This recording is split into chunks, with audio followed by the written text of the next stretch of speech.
नमस्कार दोस्तों, मैं धीरेन्द्र पुंडीर आप सभी का अपने YouTube चैनल पर स्वागत करता हूं।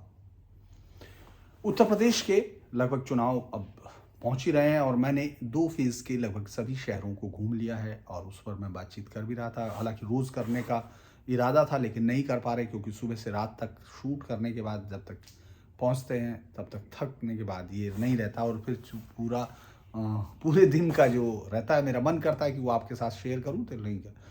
अब अलग-अलग चीज़ों पर हम लोग करना चाह रहे थे। मेरा मन था कि शहर दर शहर आपके साथ करूं लेकिन कुछ अलग-अलग इश्यूज़ पर करना था। तो आज की जो मैं खुद सोच रहा था कि किस पर करें लेकिन तभी चूँकि कास्ट वाइज़ भी हम लोग देखना चाहते थे। लेकिन लगता है कि जैसे पूरा चुनाव फर्स्ट फेज़ का जाट लैंड और जाट इन शब्दों के इर्द-गिर्द तमाम चैनलों ने और तमाम रिपोर्टरों ने बुन दिया है। वैसे भी इस बार का चुनाव पूरा का पूरा आप सोशल मीडिया पर ही लड़ते हुए देख रहे हैं। बहुत सारे यूट्यूबर्स हैं जो निकल पड़े हैं, वो एक बाइट ले लेते हैं, फिर उसके बाद शुरू करते हैं। जैसे मान लीजिए किसी से अपनी मर्जी की एक बाइट ली है और उसके बाद वो जो कह रहा है उसको ऐसे लिया और उसके बाद कह दिया, सुनिए मोदी, इसने क्या कहा तुमको, या अखिलेश तेरा ये पत्ता साफ, या मुसलमानों ने क्या। इस तरह की चीज़ें आप देख रहे होंगे और वो बहुत वायरल भी हो रही हैं। खैर, ये अलग चीज़ें हैं, ये तो मीडिया में आते हैं। लेकिन हम लोग आज उस जाट समाज की कुछ हेडलाइंस के साथ शुरू करूंगा और फिर डाटा पे जाएंगे क्योंकि ये एक बहुत बड़ा इशू है। मुझे लगता है कि जाट समाज, जो जाट वोट है वो मिथ है या रियलिटी में भी कुछ है, इस पर आज बात कर रहे हैं। ये बहुत मुझे लगता है कि बहुत इंपॉर्टेंट है और अभी तक इस तरह की चीज़ें विद रिकॉर्ड में आपके साथ शेयर करने की कोशिश करूंगा। मुझे लगता है कि आपने बहुत सारी चीज़ों से नाइतफाकी होगी लेकिन आप देखेंगे रिकॉर्ड उसी तरफ इशारा करते हैं। आज के कुछ अखबारों की हेडलाइंस मैं आपको सुना देता हूं। जाट समाज की नब्ज पर शाह ने रखा हाथ। गृह मंत्री ने जाटों की मांगे सुनी और उन्हें दूर करने का दिया भरोसा, कहा हम आपके साथ हैं। ये एक अखबार की हेडलाइन है और फिर ये इतनी बड़ी खबर मानी गई कि जाट पूरी राजनीति को बदल सकते हैं। लखनऊ से लेकर दिल्ली तक वो तख्त बदलते हैं। इस तरह की खबरों को लेकर पूरा का पूरा पेपर आपको दिखेगा। शाह को चौधरी बोलकर जाटों ने दिए बड़े संकेत। केंद्रीय गृह मंत्री से जाट नेताओं ने किया संवाद। अमित शाह बोले जब भी कुछ कहना हो तो घर आ जाएं। और एक है, क्षेत्र की 71 में 20 से ज्यादा सीटों पर सीधा असर, कई अन्य सीटों पर भी प्रभावी। पश्चिमी उत्तर प्रदेश में बदलाव की पटकथा लिखते हैं जाट। 2014 से बीजेपी के साथ जाट। अहम मोड़ पर जाट राजनीति भाजपा ने उड़ाया कदम। और चूंकि दिल्ली से योजनाएं बनाई जा रही हैं, उत्तर प्रदेश में जीत की राह। ये मैं इसलिए बता रहा हूं कि कल बीजेपी सांसद के घर बीजेपी के जाट नेताओं की, पश्चिमी उत्तर प्रदेश के जाट नेताओं की मीटिंग हुई। गृह मंत्री ने उसको ली और उन्होंने कहा कि केंद्रीय गृह मंत्री अमित शाह खुद उसको अपने हाथ से जाट राजनीति का वो निकालेंगे। वो सब लोग बीजेपी के नेता थे। कई बार कैराना जा चुके हैं, अमित शाह भी जा रहे हैं और उसके बाद मुख्यमंत्री भी जा चुके हैं और उसके बाद भी 17 टिकट जो दिए गए हैं जाटों को, जो 2017 के बराबर ही हैं और काफ़ी बड़ी संख्या, अगर इस हिसाब से देखें उनके जातीय अनुपात के हिसाब से, तो काफ़ी बड़ी संख्या में ये टिकट बीजेपी ने दिए हैं। इतने किसी और पार्टी ने उनको टिकट नहीं दिया है। लेकिन इस सब के बावजूद बीजेपी को यह लग रहा है कि जैसे उसकी पूरी सरकार, या जैसे तोते की जान, उसके जो राजा की जान है वो तोते के गले में है और इस तोते को जो है जाट राजनीति उसको गला दबा सकती है, ये सब कर सकती है। बड़ी अलग सी बात है। क्यों इसका, मैं जिसका रास्ता नहीं है, मुझे लगता है कि बीजेपी के नेताओं का, ये मेरा मानना भी है वैसे बहुत ज़्यादा, कि बीजेपी को लोग वोट देते हैं, बीजेपी के नेता वोट लेते नहीं हैं। अमूमन जिस तरह की बात हो, आप भले ही है ये प्रधानमंत्री मोदी के आने के बाद ये शिफ्ट हुआ था कि लीडर, फिर ये लहर के साथ वोट आए। ये प्रधानमंत्री मोदी के साथ आया हुआ वोट था जो 2014 में, 2017 में और 2019 में हमने देखा। तो वो जो उनके लीडर है वो वोट नहीं ला रहे हैं, एक कल्ट आ रही है जो वोट लेके आ रही है उनके साथ, यानी केंद्रीय नेतृत्व ला रहा है। तो उसी तरह से आप जब उनकी रणनीतियां देखते हैं वो आपको टीवी पर बहुत अच्छी लगेंगी या आप उन पर बात बहुत करते रहेंगे। इसीलिए मैं इस माफ कीजिएगा, हम लोग विषयांतर कर रहे थे। अब एक और पढ़ देता हूं। At meet led by Shah, BJP reaches out to Jat, send feeler to Jayant. उन्होंने जयंत को फीलर्स भेजे हैं और ये सब किए। इस सब पे हेडलाइंस इंटरनेशनल न्यूज़पेपर्स हैं। Shah woos west UP Jat leaders ahead of poll, ताकि वो उनके उन पर पोल से पहले बड़े नुकसान को रोक सके, ऐसा है। Shah meets Jat leaders as BJP looks to regain west UP ground. Jat forms 18% of the electorate in western part of the poll bound Uttar Pradesh, which 58 of the total 403 seats. ये आपने देखा होगा कि कितना बड़ा इस घटना को माना गया और लगा कि ये बदलाव की तरफ है। तो क्या वाकई जाट इस पूरी राजनीति को बदल देते हैं? क्या जाट इतने ताकतवर वोट बैंक के तौर पर हैं कि यहां वो पूरा समीकरण बदल देते हैं? तो फिर और ज्यादातर में आपने गौर किया होगा कि 2013 के बाद 2014 में जाट ने बहुत समर्थन दिया, ये कहा जा रहा है। इससे पहले वो नहीं दे रहा था, ये भी मान लेना चाहिए। और बीजेपी को जो है इसी से ताकत मिली है, ये भी मानना चाहिए। अब हम लोगों को कुछ चीजें और देख लेनी चाहिए कि ये इस तरह से लिखा कैसे जाता है, क्योंकि लोग लिख देते हैं, आप पढ़ लेते हैं, उसके बाद भूल जाते हैं, अगली बार क्या होता है वो नहीं हम लोग जानते हैं। यूबीपी में जो है माफ कीजिए, ये कैसे है, मिथक तोड़ दिए गए हैं, ये तो माफ कीजिएगा ये है। इसमें बताया गया कि किस तरह से किसान बहुत नाराज हैं। 2000 अब आपको मैं बता देता हूँ, पश्चिमी यूपी में एक चीज़ कही जाती है, जिसके जाट उसी के ठाट, और इस तरह की चीज़ों के साथ एक और आर्टिकल बता देता हूँ। इसको जाट लैंड माना जाता है और जाट ही ये तय करते हैं कि वहाँ कैसे जीता जाएगा। भले ही 3-4% है, जबकि 2% से ज़्यादा आबादी नहीं मानी जाती है। पश्चिमी यूपी में 17% बताते हैं लोग, लोकसभा की 1 दर्जन से ज़्यादा, जबकि ये चलो इस पर भी मैं बात करूंगा। और विधानसभा की बात करें, 120 सीटें ऐसी हैं जहां जाट वोट बैंक असर रखता है। 120 सीटें, आप समझ रहे हो। और कुछ सीटों पर तो जाट प्रभाव इतना है कि ये हार जीत तय कर देता, मतलब यही जिता देता है। ये लगभग इन्होंने 30 सीट मानी है पश्चिमी उत्तर प्रदेश में। और अभी तक बीजेपी ने 17 टिकट दिए, आरएलडी ने 9 जाट टिकट दिए, सपा ने 3 जाट प्रत्याशी दिए, यानी कुल मिलाकर उस गठबंधन ने 12 के करीब दे दिए हैं। और बीजेपी ने अभी 10 जाट दिए हैं, कहा जा रहा है कि 19 तक जा सकते हैं। अब ये कह रहे हैं कि 14 विधानसभा में भी जाट हैं अभी तक जो है, और इनमें सपा बसपा कांग्रेस का कोई नहीं है। आरएलडी का एक था, वो चला गया। और उत्तर प्रदेश में जो है ये कहा जाता है कि इस जाट लैंड में जो पूरा का पूरा बड़ा कारण है, और इन्होंने मसीहा की तरह अजीत सिंह जी के बाद माना जाता है। नरेश टिकैत और राकेश टिकैत महेंद्र सिंह के बाद हैं। और चरण सिंह ने हमेशा अपने आप को जाट समाज के बाद रखा। अजीत सिंह, खैर ये अलग बात है, 2013 के बाद अपना सियासी मजबूत किया गया। और माफ कीजिए, उन्होंने कहा कि 13 से ही ये इनके हाथ में है, किसान आंदोलनों को संजीवनी मिल गई और ये खाप के आधार पर चलती है। ये एक छोटा सा, हालांकि मैं आपको 2017 का एक और आर्टिकल्स आप चाहें तो नेट पर जाकर देख सकते हैं, जिसमें लिखा गया है, 2017 की मैं बात कर रहा हूं, कि जाट बहुत नाराज है।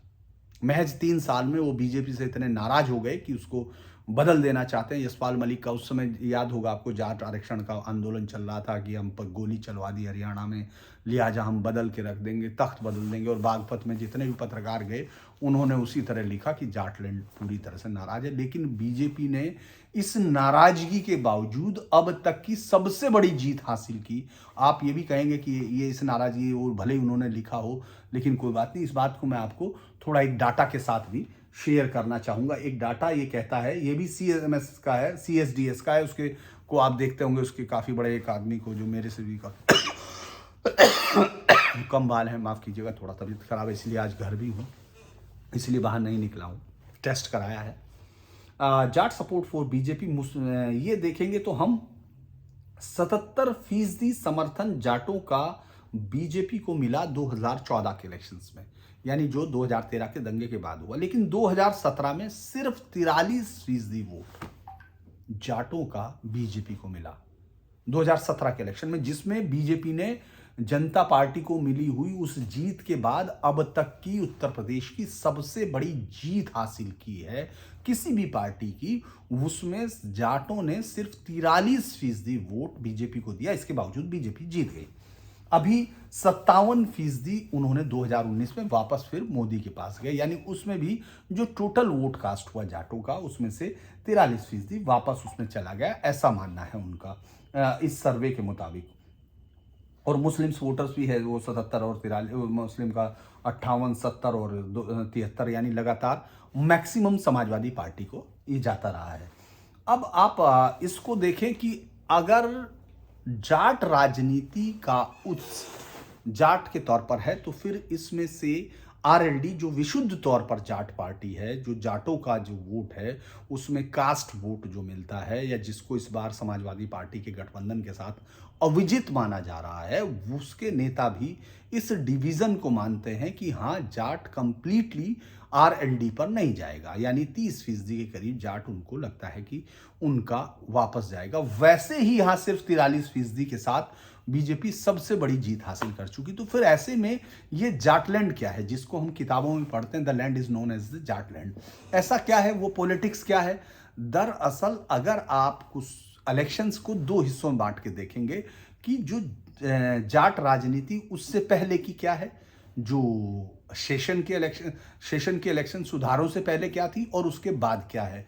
क्योंकि इस पूरे इलाके में अगर आप देखेंगे जो भी दबंग जातियां, उन्होंने दलितों को, पिछड़ों को या तमाम उन लोगों को वोट नहीं डालने दिया जाता था उस वक्त तक। तो जो जातियां हैं, दबंग जातियां, वो अपने गांव में 90%, 95% तक अपने वोट पोल किया करती थी। साथ ही साथ उनका जो बिरादरी कमजोर होती थी, उनका पोल भी उस गांव में ताकतवर जातियां किया करती थी। और उस पर वो जो परसेंटेज वोट उस समय 40, 45 और 50% से ऊपर का पोलिंग जाने पर हम लोग अखबारों की हेडिंग पढ़ते थे, लोकतंत्र का चमत्कार, जनता ने फिर दिया वोट। उस तरह की हेडिंग्स आपको नेट पे जाके या पुराने किसी भी अभिलेखागार में जाकर देख सकते हैं।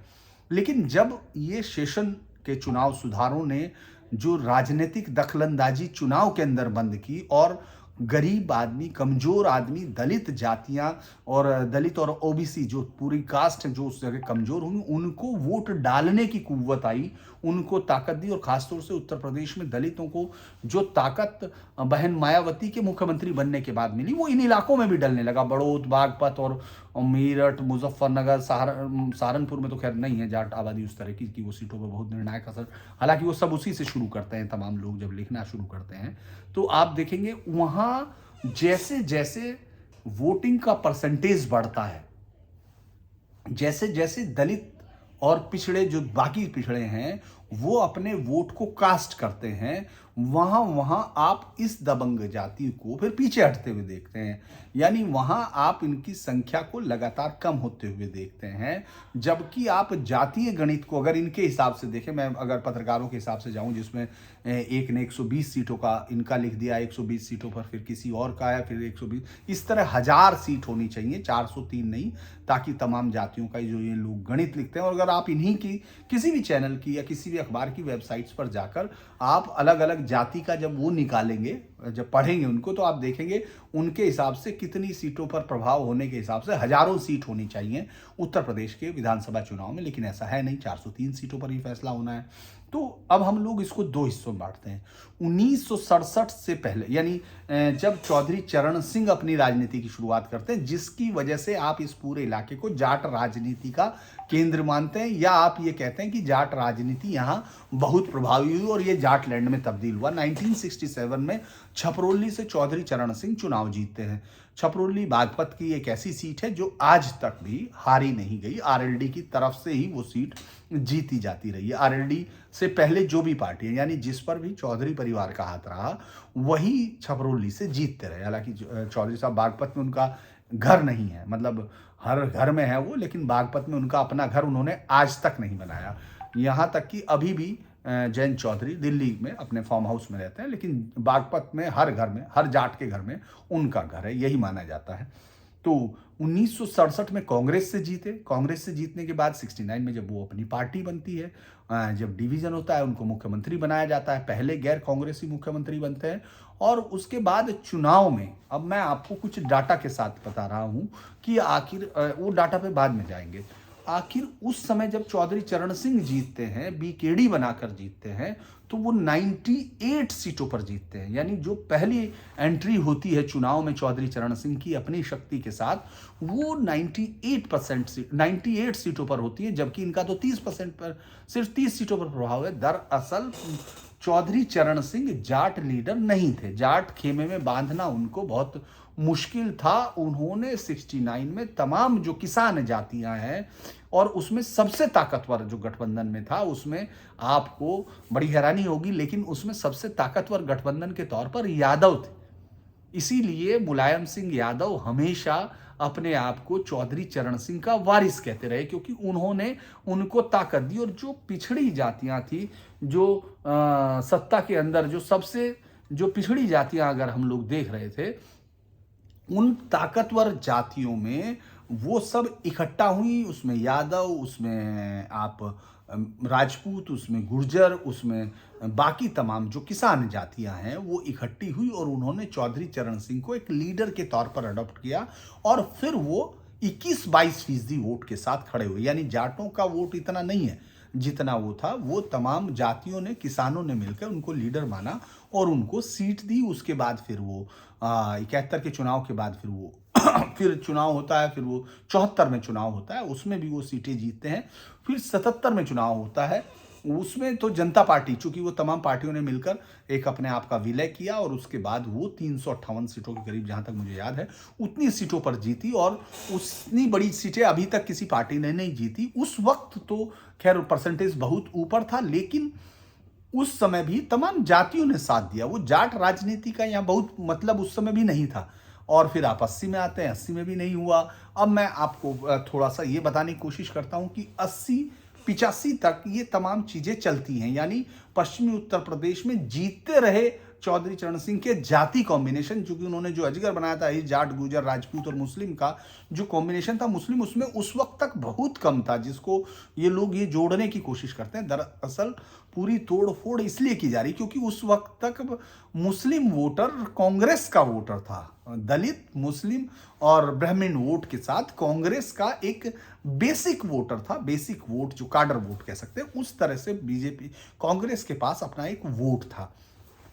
लेकिन जो बाकी किसानों की जातियां थी वो चौधरी चरण सिंह को जाट लीडर के तौर पर नहीं देखती थी और आप उसको, उस वक्त के हिस्से को जाट लीडर नहीं लिखा जा सकता। हालांकि जाट उस समय भी चूंकि पॉलिटिकल वोकल कॉम है और जो आसपास के लोग जो बोल नहीं पाते हैं सहजता से, उसको बहुत आसानी से और सहजता से और बहुत कॉन्फिडेंस के साथ बोल सकते हैं। जैसे मैं भी आपको बताऊंगा कि अभी तक के चुनाव को हम कैसे देख रहे हैं, तो आप देखेंगे कि ये सब वहां चलता रहा। अब उसके बाद जब चौधरी अजीत सिंह का पदार्पण होता है तो उस समय तक स्थितियां बदल जाती हैं। यानी चीजें बदलनी शुरू हो गई, क्योंकि यादव को अपने आप एक मजबूत नेता मिल चुका। यानी मुलायम सिंह यादव अपने आप को एक यादव लीडर के तौर पर स्टेब्लिश कर चुके थे। और चूंकि जब जनता दल की उसमें मुख्यमंत्री पद के लिए वो हुआ, मुकाबला हुआ, तो चौधरी चरण सिंह मुलायम सिंह यादव के सामने खड़े हो गए। जब मुलायम सिंह यादव के सामने उनका मुकाबला हुआ और उसमें वो मुलायम सिंह यादव जीते, तो उसके बाद जो एक सहज गठबंधन था वो दूर हो गया। यानी आपसे ताकतवर जातियां हटने लगी। उस समय तक जो किसानों के तौर पर गुर्जर, जो दूसरी ताकतवर यहाँ जाट है, जहाँ जितने गांव जाटों के हैं उतने के आसपास उनका गांव माना जाता है, वहां भी हुकुम सिंह जैसे क्षेत्रीय नेता अपने आप को एक इंडिपेंडेंट पहचान के तौर पर खड़ा कर चुके। हालांकि उन्होंने भी कांग्रेस से शुरू किया था, लेकिन तब तक अलग अलग पार्टियों में जाकर वो अपने आप को ताकतवर बनाकर खड़ा कर चुके थे। ऐसे ही अलग अलग, हालांकि एक कोई बहुत बड़ा लीडरशिप के तौर पर नहीं, हालांकि राजेश पायलट और उनको उस समय तक देख रहे थे, तो वो अलग अपनी लाइन लेकर चल दिए।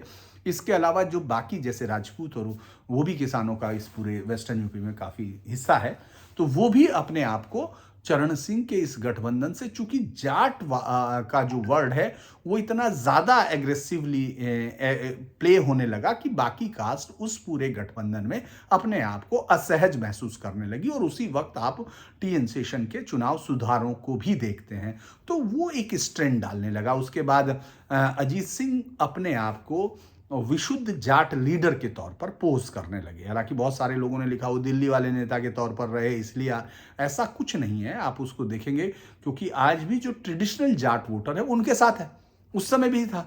तो फिर चेंज क्या हुआ? और इस समय तक बीजेपी को यहाँ कोई ऐसा नहीं था, बीजेपी उस समय से चुनाव लड़ रही है तो उसको बहुत सारा जाट वोट भी नहीं मिल रहा। ऐसा तो नहीं कहा जा रहा कि उसके बिना उसकी सफलता नहीं। और 1991 में 1991 में बीजेपी अपने आप अपने बहुमत के साथ आती है, तो उस वक्त अगर हम अखबारों की और मीडिया की और इस जाटलैंड के मिथ की बात सुनते हैं, तो उस वक्त तक तो जाट पूरी तरह से आरएलडी के या चौधरी अजीत सिंह के साथ था, तो लिहाजा जनता दल को शक्ति मिलनी चाहिए थी। वेस्टर्न यूपी में जनता दल को इन पूरी सीटों पर सफाया करना चाहिए था, क्योंकि पूरा जाट उनके साथ था, तो उनको मिल जाना चाहिए था। 91 में तो जाट बहका भी नहीं है, तो फिर कहां चले गए? यानी वो सुपरमेसी फिर कहां गायब हुई? और उस समय तक मुस्लिम कांग्रेस से हट चुका था। 1989 के बाद कांग्रेस को इस यूपी में फिर कभी ताकत नहीं मिली। 91 में बीजेपी जीत कर आई और जाट जो है वहां से हटके मुस्लिम जो है जनता दल की तरफ मुड़ा। और जनता दल की तरफ से आपने देखा होगा, पहले मुफ्ती मोहम्मद सईद मुजफ्फरनगर जैसी जगह से जीते, जो कश्मीर का रहने वाला लीडर है, वो मुजफ्फरनगर में जिसका कोई बेस नहीं है, उसको इतनी ताकतवर वोटों के साथ जिताया। आपने अलग अलग जगह पर देखा। लेकिन 1996 के चुनाव में अलग से खड़े होते हैं और भारतीय किसान कामगार मजदूर पार्टी बनती है, जिसको महेंद्र सिंह टिकैत का भी समर्थन, यानी जो पश्चिमी उत्तर प्रदेश की दो जाट जो लीडर या फैमिली एक तरह कहा जाए, उन दोनों का पूर्ण समर्थन मिल गया। पूरी ताकत के साथ वो इकट्ठे हो गए और उनको अब पूरी दिल्ली की सियासत बदल देनी चाहिए। वो पूरी की पूरी लखनऊ की सियासत बदल जानी चाहिए उस हिसाब से, लेकिन ऐसा होता नहीं है। उनको महज 10 सीटें, शायद 14 से 10 सीटों के बीच में है, मैक्सिमम सीटें उनको 14 मिली है। आरएलडी आज तक अपनी ताकत में खुद सिर्फ 14 सीटें जीतकर आ सकी है। सबसे बड़ी संख्या उसके पास 14 सीटों की है, जबकि वो इतने ताकतवर जाटलैंड में जाटों की एकमात्र पार्टी है। और आप जब गांव में जाते हैं, तो आप जब जाटों के गांव में घुसते हैं, तो आपको उसका समर्थन उसी तरह दिखता है। फिर उस डिवीजन का क्या मतलब है? 96 के बाद फिर आप आते हैं 2001 में, फिर देखते हैं, फिर आप समाजवादी पार्टी उनको हटा के पीछे कर देती है। यानी उस पूरे जाटलैंड में बिना जाटों की स्वीकृति के, बिना जाटों में अपनी परसेप्शन के, जबकि समाजवादी पार्टी के साथ तो उनका गुस्सा भी बहुत रहा, बहुत सारी चीजें उनके साथ सहज नहीं थी, लेकिन वो आसानी से जीत के खड़े हो जाते हैं बिना जाटों की स्वीकृति के, बिना जाटों के दिए गए वोटों के बावजूद। समाजवादी पार्टी इस हिस्से में अपनी जगह बीजेपी के साथ बना लेती है। यानी बीजेपी को अगर कोई हटाने की शक्ति है, तो वो समाजवादी पार्टी वहां अपने आप को स्टेब्लिश करती है। और जाट लैंड में, जिसको जाटलैंड कहा जाता है, वहां जाटों की सबसे बड़ी पार्टी अपने आप को दाहीं तक नहीं ला पाती है। ये 2002 के चुनाव में आपको दिखाई देता है। फिर आप 2007 के चुनाव में आ जाते हैं, तब भी आपको ये नहीं लगता कि वो पूरी ताकत के साथ आए हैं या उन्होंने बहुत ज़्यादा, उनकी बिना ताकत के जीते ही वहां फिर वो दूसरे तीसरे नंबर पर रह जाते हैं। ये वेस्टर्न यूपी का है। अगर हम लोग उसको डाटा के तौर पर देखने की कोशिश करते हैं, शुरू करते हैं, जो मैंने आपसे कहा उसका क्या मतलब है, मैं इसको पहले से ले जाता हूं। हम लोग इसको 69 की पार्टी से, क्योंकि 67 से पहले का कोई वो नहीं है, मैं आपको बताने की कोशिश करता हूं कि बीकेडी जो उस समय तक रजिस्टर्ड पार्टी थी, वो राज्य की पार्टी भी नहीं थी। वो 402 सीटों पर लड़े, उस वक्त 425 सीटें हुआ करती थी। 98 सीटें उन्होंने जीती और 21.29 का उनको बहुमत मिला, यानी 21% वोट उनको मिला। ये 69 का है। इसके बाद 1974 तक वो स्टेट की पार्टी हो गई है, स्टेट रजिस्टर्ड पार्टी होती है बीकेडी, और उसको 396 सीटों पर लड़कर 106 सीटें वो जीतती है, यानी बढ़ गई है। ये चरण सिंह जी का वो है। इसको फिर 21.22 वोट मिलता है, यानी 21% वोट के पास वो फिर आती है। इसके अलावा फिर 1974 के बाद हम लोग 77 में, चूंकि सरकार मिड टर्म में हो गई, हम लोग उनका चुनाव देखते हैं। उसमें इस बार जनता पार्टी बन गई है, तो उसमें विलय कर लिया गया था। उसमें जनसंघ भी था, उसमें तमाम पार्टियां थी, और 422 में से 352 सीटों पर जीतते हैं, जो 47% है। लेकिन इसमें तमाम पार्टियां, इसमें सिर्फ जाट नहीं है, यानी इसमें वो जाटलैंड का श्रेय नहीं था, तमाम चीज़ें थी। इसके बाद फिर हम लोग 77 के बाद इस चुनाव को हम 80 में देखते हैं। 80 में जनता पार्टी जो है एससी सेकुलर दल के तौर पर चरण सिंह लड़ते हैं, और इस बार 59 सीट जीतते हैं। यहाँ फिर 21% वोट उनके पास है। ये 80 तक है, जब मुलायम सिंह भी उनके ही शागिर्द हैं। जब तक कि ये हम लोग इस हिस्से को देख रहे हैं, 21% वोट के साथ वो वहां लड़ रहे हैं। फिर जनता पार्टी एससी के तौर पर फिर 59 सीट उनको मिलती है, ये पॉलिटिकल पार्टी है। 1980 के इलेक्शंस में भी हम वही देखते हैं, माफ़ कीजिएगा 1980 का इलेक्शंस हम लोग देख चुके। 1985 के इलेक्शंस में हमको जाना है और तब तक हम लोग लोक दल के तौर पर देखते हैं, जिसमें 84 सीटें, वो 84 सीटें देखते हैं और 84 सीटों में वही 21.45 उनका वोट रहता है, यानी 21%। जो सिर्फ जाटों का वोट नहीं, मैं आपको बता रहा हूँ, आपकी ये सब गणनाओं के बावजूद इतना वोट नहीं है उनका। उसके बाद 89 का जब जनता दल में वो पार्टी विलय हो चुकी, जनता दल बन चुका है। 356 सीटों पर लड़े, 208 जीते और 29.71 मिला। यानी आप यहाँ आपने लड़ी। अब यहाँ तो तमाम जातियों का समन्वय था जो उस समय सत्ता से हटाना चाहती थी। उस समय जनता दल में वीपी सिंह की लहर थी, तो उस समय जो राजपूत वोट है वो उनके साथ था। जो दूसरे कास्ट थी, जो ईमानदार लीडरशिप के नाम पर लड़ी, वो थी कास्ट, मतलब कास्ट फेसलेस, उस समय इलेक्शन कास्टलेस इलेक्शन लग रहा था। 1991 में जो मैंने आपसे कहा, जिसमें बीजेपी दोबारा जीत के आई, उस वक्त उनको तो ताकत नहीं मिली, चूंकि जाट, अगर हम लोग इन लोगों का पढ़ें जो अखबारों का और उन सब का देखें, तो जाट राजनीति उस समय नहीं बैठती है, तो वो उस समय हारना चाहिए उसको, लेकिन वो उस समय नहीं जीतते। उसके बाद लोकदल उस समय लड़ता है, इसमें भी जनता दल के तौर पर ही लड़े और 92 सीट पर आए और 98 इनको मिला। यानी मैंने जो आपको कहा, इस समय बीजेपी 221 सीटें जीत कर आई, जबकि जाट पूरी तरह से जनता दल के साथ लड़ रहे थे और उस समय तो उनको नहीं था। तब भी यहां से इसमें भी बीजेपी जीत कर निकली। वेस्टर्न यूपी में आप सीटों का अंतर देखेंगे, मैं सीट दर सीट नहीं आपको बताना चाहता, मैं चूंकि अभी आप समझ जाएंगे वो अंतर, मैं इसी से समझा दूंगा। 93 में जनता दल 27 सीटों पर रह गया। 93 में जनता दल महज 27 सीटों पर रह गया, 12% उस पर आ चुका और आप जो है धीरे धीरे अब आप नीचे की तरफ जा रहे हैं। अब चरण सिंह चौधरी, अजीत सिंह पार्टी बनाते हैं। भारतीय किसान कामगार जो पार्टी बनती है वो 38 सीटों पर लड़ती है। अब आप, चूंकि जो आपका दावा था, जो आपका बहुत सारी जातियों के साथ समन्वय था, जिसने आपको जाटलैंड बनाने में मदद की, वो थोड़ा थोड़ा अलग हो चुकी है। वो पूरी तरह से अपने अलग अलग फोल्ड में चली गई है। चूंकि जातीय राजनीति का ये एक मजबूरी भी होती है, तमाम जातियां फिर धीरे धीरे अपने ठोर ढूंढने लगती हैं, क्योंकि आप जिस स्वाभिमान के साथ आए होते हैं, जब आप गठबंधन करते हैं तो उस गठबंधन में शामिल जातियां भी अपने स्वाभिमान की तलाश में आगे की तरफ बढ़ जाती हैं। तो यहाँ से पूरी तरह से यादव, गुर्जर, बाकी तमाम जातियां, और चूंकि जाट का जो एग्रेसिवली वर्ड है वो उतना आगे हावी हो चुका, और आप यहाँ भारतीय किसान कामगार के तौर पर अपना चुनाव लड़ते हैं, जबकि आप महेंद्र सिंह टिकैत और तमाम आप लोग शामिल होके 8 सीटें आप जीतते हैं। 38 में से 17 में आपकी जमानत जब्त हो जाती है और 1.92 वोट आपको पोल मिलता है। टोटल जो सीटें आपने लड़ी उसके हिसाब से आप 21% वोट पर आते हैं।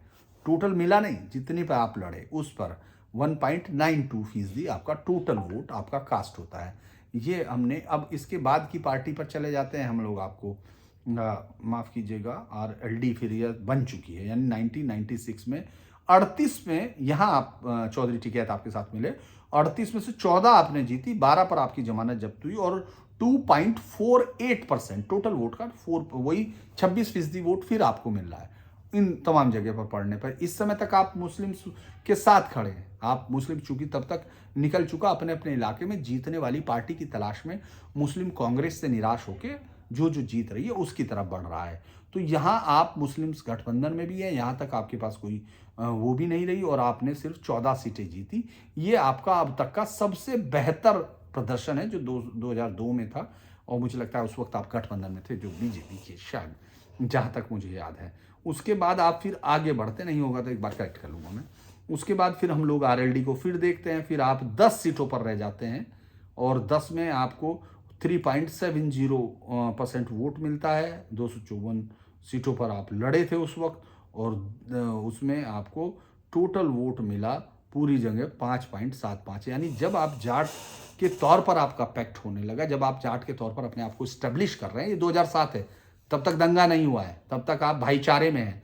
जो आप सुन रहे हैं, जो वो बहकाने वाली कहानी आप अक्सर सारे पर सुन रहे होंगे, वो यूट्यूबर्स जो जाकर बागपत में, छपरोली में, तमाम जगह लगा रहे हैं, उस पूरी कहानी को आप सुन रहे होंगे।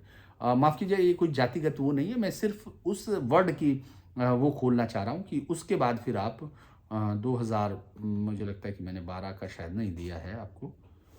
ये जो है 2007 के बाद हमको 2012 देखना है। उसमें शायद इनके पास, माफ़ कीजिएगा 1 मिनट मुझे दीजिएगा।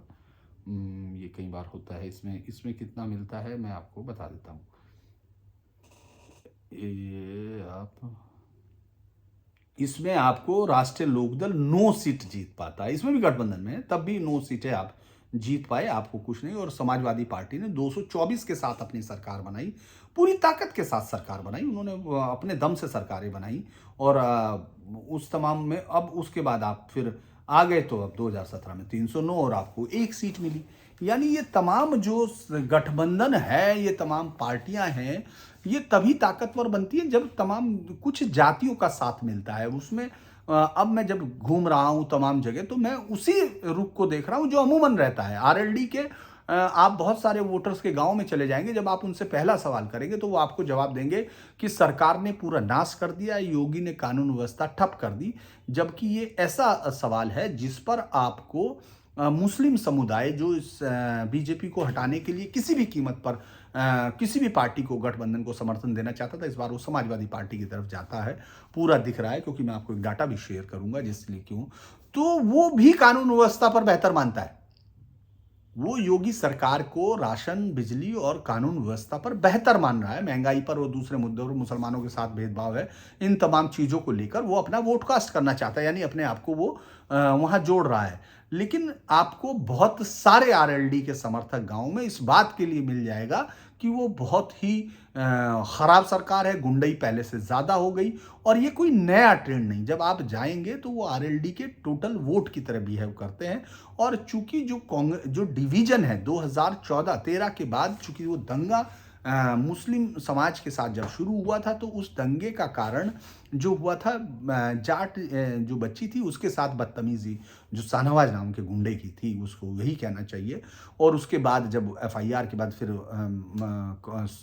जो समाजवादी पार्टी की जो सेकुलर स्टाइल है, उस स्टाइल की काम करने की वजह से, और सबसे बड़े सेकुलरिस्ट आजम खान का उसमें बहुत बार नाम आया, मैं कोई पुष्टि वो मैं नहीं कर रहा हूँ, कि उसके बाद चूंकि चौधरी नाराज हो गए, और उसके बाद जब एफआईआर लिखी नहीं, उन पर फायरिंग हुई उस दिन, जब जो मंदोड़, नगला मंदोड़ में रैली होनी थी, उससे वापस जाते हुए ट्रैक्टरों पर अटैक हुआ, 10 ट्रैक्टर नदी में डाल दिए गए, और बहुत सारे 10 के करीब की डेथ भी हुई, वहाँ हत्या हुई वो दंगे में। पहले जो मुस्लिम गांवों की तरफ से फायरिंग हुई, जोड़ा जैसे गांव से फायरिंग हुई, उसके बाद फिर ये दंगा हुआ। और इस दंगे में चूंकि ज़्यादातर मुस्लिम जाटों के गाँव में दंगे हुए, तो इस दंगे को इसलिए कहा गया कि ये मुस्लिम जाट वो है। लेकिन उस समय गुस्से में पूरी तरह, इसीलिए वो जो जाट परसेंटेज है 73% जो लोकसभा चुनाव का है उस वक्त का है। लेकिन उस वक्त मोदी सिर्फ 73% से चुनाव जीत जाते, ये जाटों के 73% वोट से चुनाव जीतते, तो ये बड़ा आश्चर्यजनक फैक्ट होता, क्योंकि वही 2019 में 53% करता है, लेकिन बीजेपी का वोट बैंक उत्तर प्रदेश में लगभग 50 तक पहुंच जाता है। तो ये इस बात को समझने की तरफ इशारा है कि कैसे फिर जैसे हम लोग घूम रहे हैं, तो आप देखेंगे 2013 के बाद, 14 के बाद बहुत सारा, चूंकि जाट कम्युनिटी के अंदर से बहुत सारे जवान पुलिस में है, फौज में है, उस तरफ है, और राष्ट्र जो शहादत है, जो बलिदान है देश के लिए, उसमें बहुत सारी चीजें हमेशा, बहुत सारे जो मैं कहूं कि कॉफिन या जो तिरंगे में लिपट के आने वाले से, उनमें बहुत बड़ा हिस्सा होता है। और उन सब ने अपने आप को सुरक्षा के मुद्दे पर या किसी भी मुद्दे पर, मैं किसी पार्टी की वो नहीं कह रहा हूं, लेकिन उन्होंने बीजेपी के साथ अपने आप को एसोसिएट किया। 17 में से 13 विधायक बीजेपी के जीत कर आए, जो जाट कम्युनिटी थे। वो सिर्फ जाटों के दम पर नहीं आए, उन्होंने जिनको जहां टिकट दिया गया था वहां आप देखेंगे, माफ कीजिएगा मैं आपको परसेंटेज बताना भूल गया था, वो 2.1, लास्ट में 1.78 था जो टोटल वोट का उसका जो उनको पड़ा आरएलडी को। तो यानी जब वो अलग लड़ रहे थे तब भी अपने वोट के आसपास थे, यानी जो जाटों का वोट है वो कंसोलिडेट कर रहे थे, वही 60, जो 50 से 60% वोट जो आरएलडी के साथ है। 30 से 40% वोट जो नीतियों पर, या जो कास्ट बैरियर तोड़ता है, या जो किसी हिंदुत्व की वजह से, या उन तमाम चीजों पर बीजेपी के साथ खड़ा होता है। तो जब मैं घूम रहा था उन्हीं तमाम गाँव में आप देखेंगे, जैसे मैंने पूछा कि शुरुआत की कि ताऊ जी आप किसको वोट देंगे? क्या है ताऊ किसका विचार है? मैं बागपत पे जहाँ आपको अशफाकुल्ला और राम प्रसाद बिस्मिल जी की वो लगी मिलेगी मूर्ति उस चौराहे पर सामने चाय की दुकान पर तमाम लोग वहाँ शहर का हिस्सा था तो अमूमन बीजेपी का और तमाम जो कास्ट थी वो सब लोग बीजेपी बीजेपी बोल रहे थे। तो एक बुजुर्ग बैठा हुआ था, वो काफ़ी मुझे नाराज़ होते दिखा तो मैंने उनके पास माइक जाके पूछा तो मैंने कहा पूछा आप किसको दे रहे हैं? वहाँ सब बीजेपी को बोल रहे थे। तो उसने कहा कि भाई लाला वो हमारे थोबड़े पे कितने ही थप्पड़ मारो जा, हमारा थोपड़ा बिगाड़ दे चौधरी, लेकिन वोट तो चौधरी को देंगे। तो हमने कहा आपने किसी और को दिया? उन्होंने कहा हमने तो आज तक किसी को नहीं दिया, हम तो उसी को दें जब से उसके बाद फिर मैं छपरोली में तो खैर कोई बात ही नहीं, वहाँ तो हंसते हुए बातचीत हो रही थी तो उनको सपने में आते हैं चौधरी साहब, चाहे वो यूथ हो, चाहे उन्होंने कहा कि हमारे बड़ों ने उनको दिया, हम उनको दे रहे हैं और हमारे बच्चे वहीं देंगे। तो वहाँ यूथ था, उसने भी वही कहा कि हाँ हम देंगे, ये देंगे, जो गांव के अंदर थे। हालांकि उन्होंने ये भी कहा जो शहर का जाट है, जो मोटे पेट वाला जाट है, जो पढ़ा लिखा जाट है, वो बीजेपी को देगा, लेकिन हम तो अपने साथ देंगे, ये सब चीज़ें। और जब मैंने पूछा कई गाँव में कि साहब अगर ये जो काम आप गिनवा रहे हो किसानों वाले, पेमेंट अच्छा हो या ये हो, अगर ये कर देता तो आप योगी को दे देते? तो कह लेना हम फिर भी ना देते। फिर उसके बाद मैंने बहुत सारी जगह ये भी पूछा कि अच्छा अगर ये साहब जयंत चौधरी का जो बीजेपी के साथ बातचीत चल रही थी वो हो जाती पूरी, तो कह लें हम चौधरी के साथ हम बीजेपी के साथ हो जाते। तो ये जो समीकरण है, ये समीकरण माफ कीजिएगा, जाटों की रियल रिकॉर्ड में ये बात स्टेब्लिश नहीं करता कि वो सरकारें बना सकते हैं या बिगाड़ सकते हैं। चूंकि दीगर जातियां हैं जिन कास्टों को जो उतनी संख्या में है, वहाँ निषाद जिसको जीवर के तौर पर बोला जाता है, सैनी है, त्यागी है, सैनी है, गडरिये, पाल हैं, प्रजापति, वो जो बुरी जातियां हैं जिनको बीजेपी भी अपने वोट में जो वोटिंग जब टिकटों का बंटवारा करती है तो नहीं देती है। उसको लगता है कि जैसे इतना उनका उतना हिस्सा नहीं दिया जाता पाल समाज को या उसको, और बाकी भी जब वेस्टर्न यूपी में आते हैं तो इस बात को रोक लेते हैं और इस अपने आप को ये मान लेते हैं कि नहीं, जैसे मैं मार्ट में था, बल्कि कई बार तो वो इस लेवल पर जाते हैं ये जाट पॉलिटिक्स का, क्योंकि जो आइडेंटिटी क्राइसिस है वो आपको यहाँ दिख रहा है।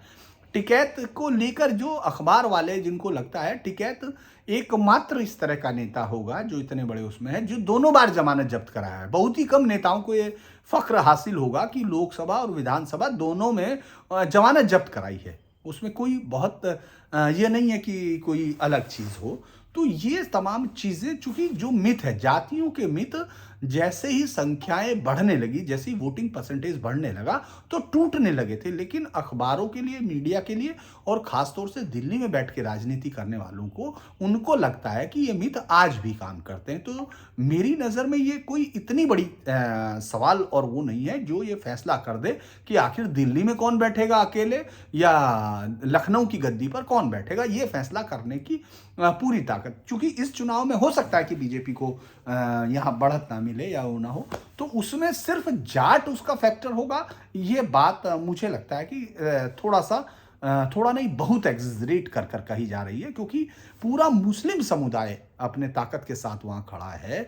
और जो अगर नीतियों पर वोट होगा तो उसमें हो सकता है कि बहुत सारे लोग खिलाफ हो जो उसके साथ जाएंगे, और वो जब हम लोग पोस्ट पोल एनालिसिस करेंगे उसमें भी पता होगा। आज के वक्त में जाटों के इतने ज्यादा परसेंटेज के नाराज होने से जिस तरह से बीजेपी को लोगों को लग रहा है या तमाम अखबारों को लग रहा है, उसका बहुत कुछ फर्क नहीं पड़ता हुआ दिख रहा है। उसका कोई फर्क चुनाव पर नहीं है जब तक कि दीगर कास्ट उसके साथ जुड़ती नहीं है, क्योंकि ये आंकड़े लगातार गवाह होते हैं, ये किसी के सगे नहीं होते हैं आंकड़े, या किसी का फेवर नहीं करते, वो वही बताते हैं जो होता है। हालांकि बहुत सारे लोग कहेंगे कि इन आंकड़ों को अपने तरीके से पढ़ा जा सकता है, तो आप इनको जाके पढ़ सकते हैं, ये आराम से साइट पे उपलब्ध है, आप अपने हिसाब से व्याख्या करके आ जाइए। लेकिन ये जो बीजेपी के लीडरशिप की दिक्कत है, वो ये कोशिश कर रहे हैं, चूंकि इस पूरे इलाके में अगर आप जाएंगे तो बीजेपी की लीडरशिप में योगी काफी आगे खड़े दिखाई दे रहे हैं, और ये बात काफी लोगों को शायद हजम नहीं हो रही है। इसीलिए वो वो जब करके, क्योंकि वो जिन जिन चीजों को वो बताना चाहते हैं, मेरी समझ में नहीं आ रहा है कि वो कैसे इस वोट को एनहांस करेंगे। क्योंकि जो जाट बीजेपी का है 30 से 40% है, तो वो वोट करेगा, वो इसके बावजूद करेगा कि ये क्या कर रहे हैं, इनको कितना विकेट है, ये टिकट है, वो तमाम, चूंकि उसके अपने इश्यूज हैं जिन पर वो इस पार्टी के साथ है, उसको इस बात का भी है कि वो हिंदुत्व पर भी है। बहुत सारे लोग 6000 मुकदमे वापस लिए गए, माफ़ कीजिए 1100-1200 मुकदमे वापस लिए गए, 6000 लोग बाहर आए, अलग अलग चीज़ें हैं। तो उन सब का कारण है, लाइट सुधरी है उनको लगता है कि बहुत सारों को, और उनको वो भी है। बल्कि विरोध पे तो मैं एक बात करूंगा कि किस तरह से जानवरों वाले मुद्दा क्या है। कल एक झाबरा गांव है, अगर आप माठ विधासा, मैं नाम सहित बता रहा हूँ, तो वहाँ एक जब मैंने पूछा जाट समुदाय के लोगों से, तो एक ने कहा कि नहीं, ये सांड बाजार इन्होंने परेशान कर दिया। मैंने पूछा ये किसके हैं, तो उसने कहा कि हैं किसानों के, लेकिन इनको लेके जाना चाहिए, सरकार को इनको ठीक कराना चाहिए। तो हमने कहा कि अखिलेश और जयंत चौधरी ने कोई प्लान बनाया, तो उन्होंने प्लान बताया कि हाँ, वो सांडों को कटवाए देगा, बिजारों को उनको कटवा देंगे। मैंने कहा कि आप ये शब्द जो इस्तेमाल कर रहे हैं, मैंने कभी सुना नहीं किसी हिंदू से, क्योंकि सारे किसान इस पर हिचक जाते हैं कि इनका क्या होगा, लेकिन आप, उसने कहा कि नहीं, वही कटवाएंगे वो सब। तो ये कई बार पावर हंग्रीनेस, जो आइडेंटिटी पॉलिटिक्स की क्राइसिस है, वो आपको वहां तक ले जाती है। और ये दीगर बात है कि जातीय आधारित जो वो करते हैं लोग, गणित बनाते हैं, उनमें सब ये कारण होगा। तो मुझे लगता है कि बीजेपी की लीडरशिप का ये जो कन्फ्यूज़न है, ये उसको नुकसान ज़्यादा करता है, उसको फ़ायदा नहीं करता। क्योंकि बीजेपी की, मैं बार बार जो मैंने पहले कहा था, मैं दोबारा दोहरा देता हूँ कि उनके लीडर्स को वोट मिलता है। जनता जब तुष्टीकरण से परेशान होती है या उसको लगता है लॉ एंड ऑर्डर पर, तो वो वोट करती है। इनको वोट मिलता नहीं है जिस तरह से इनकी लीडर, क्योंकि लगातार आप इनके विधायकों को भी देखिए, जो समीकरण बदले हैं, जो टिकटों के आने के बाद हुआ है, तो उसमें बाकी सब ने जो कास्ट कॉम्बिनेशन गड़बड़ाए हैं, तो उससे फिर बीजेपी को फायदा मिलता हुआ दिख रहा है। लेकिन उनके विधायक का अपना काम कोई नहीं दिखता वहां, क्योंकि वहां योगी के नाम से वोट हो रहा है। तो वो एक है। खैर, आज के लिए मुझे लगता है इतना ही। कल फिर कोशिश करेंगे कि किसी और मुद्दे पर बात करें। नमस्कार।